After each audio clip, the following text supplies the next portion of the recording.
Welcome once again to crossfire. मैं सिद्दीकी साहब आपकी जानिब आऊंगी। ये आज ये भी कहा गया कि नेशनल रिस्पांस जो है उसको तरतीब देना हमारा काम नहीं है। अगेन ऐसे सियासतदान करें, पार्लियामेंट डिसाइड करे, I have no problem, quote unquote, not appropriate for army to take a decision. क्या ये वाकई ऐसा होगा? देखिए, दो चीजें हैं। एक तो ये है कि उसूली तौर पे ये बात दुरुस्त है या नहीं है। मेरा ख्याल है उसूली तौर पे तो दुरुस्त है। फैसला हुकूमत को करना है, अवाम के मुंतखब नुमाइंदे हैं, पार्लियामेंट है, सदर मोहतरम है, एक बड़ी जमात के वो लीडर हैं। उसूली तौर पे तो बात ठीक है।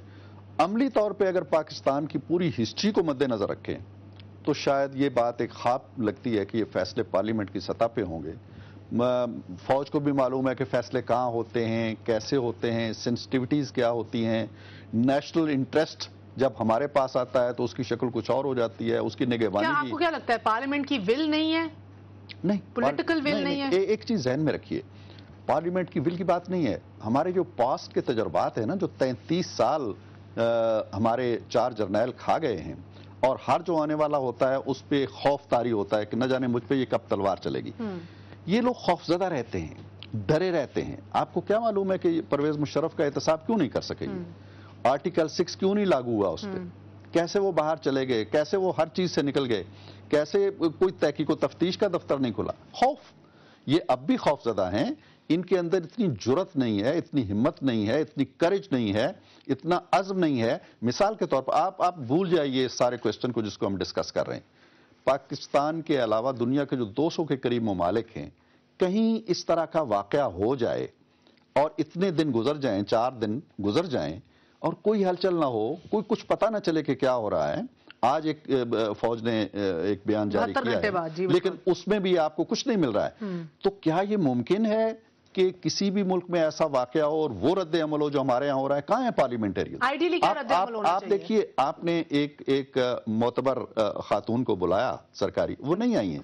यही कैफियत ऐसी है। अब फैसल तो एक बहादुर जयाला है, वो हर मौजू पे बोलता है, आज भी बोल रहा है, लेकिन वो भी वही बात कहेगा। आज फैसल वो नहीं बोल रहा जो बोलता हूं। आज फैसल साहब ये कह रहे हैं कि पाक फौज का साथ दो। मेरी बात नहीं, पाक फौज साथ हम कैसे नहीं दे रहे? देखो मेहर, बात ये है, मेरी बात सुनो, कोई पाकिस्तानी ऐसा नहीं है जो मुसल्लह अफवाज के बारे में नेगेटिव जज्बा रखता हो। वो हमारी आन है, हमारे मुहाफिज हैं, हमारी आबरू है। लेकिन अगर वो तहफ़्फ़ुज़ में कोताही करते हैं और उससे पाकिस्तानियों के एतमाद में कोई लकीर आती है, कोई दरार आती है, तो वो कहां जाएं? उन्हें आपस में मिल बैठ के तय करना होगा ना। अगर फौज में कोई कमी है या फौज ये समझती है कि उसके यहाँ उसको बजट और मिलना चाहिए, उसके हथियार और मिलने चाहिए, मिल बैठ के हम तय करेंगे ना। लेकिन एक कोताही को अगर हम लिपापोती करके छुपा दें कालीन के नीचे, जो आपको लग रहा है अभी हो रहा है, जो हो रहा है, जी फैसल साहब आप क्या कहेंगे? नहीं चलेगा। मैंने सुना इरफान भाई की भी सुना, मुझे तो इनकार नहीं है, ना हनीफ अब्बासी भाई के नुक्ता नजर से इनकार है। लेकिन मैं सिर्फ एक गुजारिश करूंगा, थोड़ा अरसा कब, अगर आप काविशों में ही देखना चाहें, थोड़ा अरसा कबल जो है, कुछ साल कबल एक कारगिल का वाकया हुआ था। 2 इंडियन फाइटर आए थे, 4 मिनट में इंटरसेप्ट करके उनको गिरा दिया था।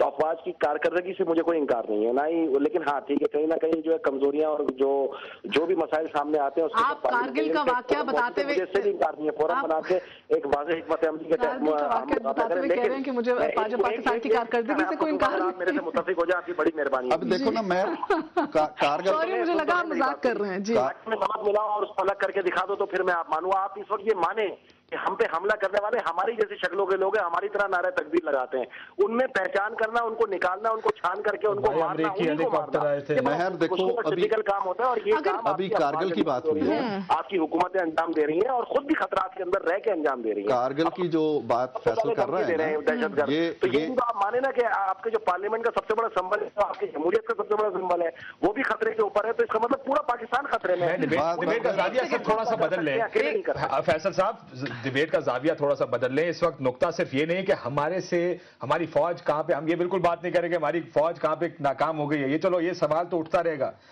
असल नुकता यह है कि आपकी खुद मुख्तारी जिस तरीके से ब्रीच की गई है और अब अमेरिका में नारे लग रहे हैं कि अब इस तरह का टारगेट हमें किसी और जगह मिला तो दोबारा करेंगे। ये बार बार प्रेस रिलीजों में ये कहते रहना, ये पहला मौका नहीं है कि प्रेस रिलीज आई है कि आइंदा इस तरह का काम हुआ तो हम इसको बर्दाश्त नहीं करेंगे। ये प्रेस रिलीजें पढ़ते पढ़ते मेरे बात समेत हो गए। ये आपको अब देखना ये पड़ेगा सर कि आइंदा अगर इस तरह का काम हुआ तो आपके पास कोई पॉलिसी है उसके साथ। जो बात कर रहे हैं ना, सबसे बड़ा जो आपका ज़िया हुआ है ना इस वाक़े से, یہ ریٹرک جو ہیں، یہ نعرے جو ہیں، یہ سلوگن جو ہیں، آئندہ ہم نہیں ہونے دیں گے، فلاں انڈیا کو نہیں آنے دیں گے، سول کمپاؤنڈ الگ ہے، فلاں یہ کرنے دیں گے، یہ ساری چیزیں شٹر ہو کے رہ گئی ہیں. لفظ جب حرمت کھو دیتے ہیں نا، اعتبار کھو دیتے ہیں اور وقار کھو دیتے ہیں اور عوام ان پہ یقین نہیں کرتے، تو آپ یقین جانیے کہ وہ قوم بڑی کھوکھلی ہو جاتی ہے. یہ اتنا بڑا ڈیمیج ہوا ہے کہ یہ اس طرح کی سٹیٹمنٹ سے دور نہیں ہوگا. ابھی وہ فیصل بھائی ذکر کر رہا ہے کارگل کا، کیوں نہیں ہم آپ پارلیمنٹ کا ذکر کرتے ہیں؟ یہ جو میثاق جمہوریت ہے جی، اس کے اندر لکھا ہوا ہے کہ ہم کارگل پہ کمیشن بنائیں گے، ایگریڈ، محترمہ کے سائن ہے. اور عباسی صاحب، پوائنٹ بس یہ ہے کہ ہم 15 دسمبر 71 کی بات کریں، ہم لوگ کہہ رہے تھے، ہمیں بتایا جا رہا تھا جہاز نشانے پہ ہیں، سارے نشانے لگا رہے ہیں. 16 دسمبر کو ہمیں پتہ لگتا ہے کہ فوج نے جو ہے ہتھیار ڈال دیے ہیں، اعلان کیا جاتا ہے کہ ملک جو ہے کارگل میں بھی ٹائیگر ہل ہم نے کیپچر کر لیا، سپلائی لائن کاٹ لی ہے. جو ابھی فیصل بھی کہہ رہے ہیں، اب بنیادی طور کے اوپر کون، جیسے ابھی عرفان صدیقی صاحب نے کہا ہے کہ جس کے ساتھ آپ محبت کرتے ہیں، جس کو آپ اپنا پیٹ کاٹ کے بجٹ دیتے ہیں، جس کے آپ یونیفارم میں جب بچپن میں ہوتے ہیں آپ پیار کرتے ہیں، اس یونیفارم کے ساتھ سوتے ہیں. اب ینگسٹر کو، جب ہم چھوٹے تھے اس وقت تو ہمیں معلوم ہوتا تھا کہ یہ نشان حیدر کس کے پاس ہے، نشان جرت کس کے پاس ہے، یہ چیزیں ساری ہمیں معلوم ہیں اور ہم ان کے لیے دعا گو بھی ہیں اور سارے لوگ ہمارے ہیں. میں نے کہا ہمارے ریلیٹیو ہیں اس کے اندر، کوئی باہر سے نہیں آئے ہوئے، لیکن انہی سے محبت کرنے والوں سے ہی کویسچن کرنا ہے جنہوں نے اس ملک کی ذمہ داری کا تحفظ کرنا ہے، جس نے اس ملک کی سرحدوں کی حفاظت کرنی ہے. ہم نے اٹھانا ہے. میں یہ کہتا ہوں کہ یہ تعین کرنے کے لیے آج آپ کو کوئی سیاستدان یہاں ملنے کے لیے تیار نہیں ہے آپ کے اسٹوڈیو کے اندر آنے کے لیے کہ وہ آ کے بتائے کہ تعین کیسے کرنا ہے. میں نے 2 بندوں کا تعین کیا ہے، ذمہ داری کا تعین کیا ہے. میں وہی فیصل صاحب سے بھی پوچھنا چاہوں گا اور حکومت سے پوچھنا چاہوں گا، جب آپ ایک پروگرام کو لے کے چلتے ہو اور پھر اس میں سے کوئی رزلٹ نکالے بغیر ایک کی ذمہ داری دوسرے پہ، دوسرے کی ذمہ داری تیسرے پہ ڈالتے جائیں گے تو یہ رزلٹ نہیں نکلے گا.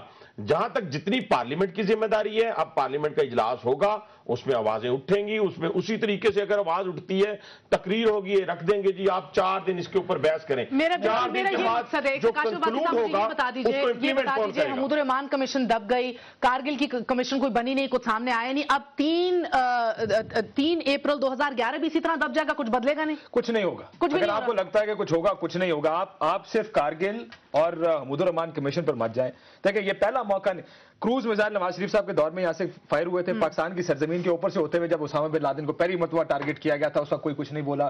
صدر ہمارا وکی لیکس کہتی ہے، اس نے کہا کہ آپ نے اگر یک طرفہ کاروائی کرنی ہے آپ کر گزرے، مجھے کچھ نہیں ہے. وزیر اعظم کہتا ہے آپ ڈرون حملے کرتے رہیں، آپ کرتے رہیں، میں یا پارلیمنٹ کو سنبھال لوں گا، میرا کچھ نہیں ہے. میرا نقطہ یہ ہے فوج has messed up big time. فوج نے یہاں پر جو ہماری سیکیورٹی، ہمارا ڈیفنس تھا، وہ یہاں پر ہمیں نظر نہیں آیا. جیسے صدیقی صاحب نے کہا بھائی میں آج اپنے آپ کو کیا محفوظ میں فیل کرتا ہوں، بالکل نہیں کرتا کہ جہاز آتے ہیں 1.25 گھنٹے میں کارروائی کر کے چلے جاتے ہیں، ہمیں پتہ نہیں چلتا. لیکن ہماری سیاستدان کدھر کھڑے سارے معاملے. اسی سوال کے اوپر ہمیں چھوٹا سا وقفہ لیں گے اور وقفے کے بعد آپ کی خدمت میں پھر حاضر ہوں گے. ہمارے ساتھ رہے گا. There's lots more to come.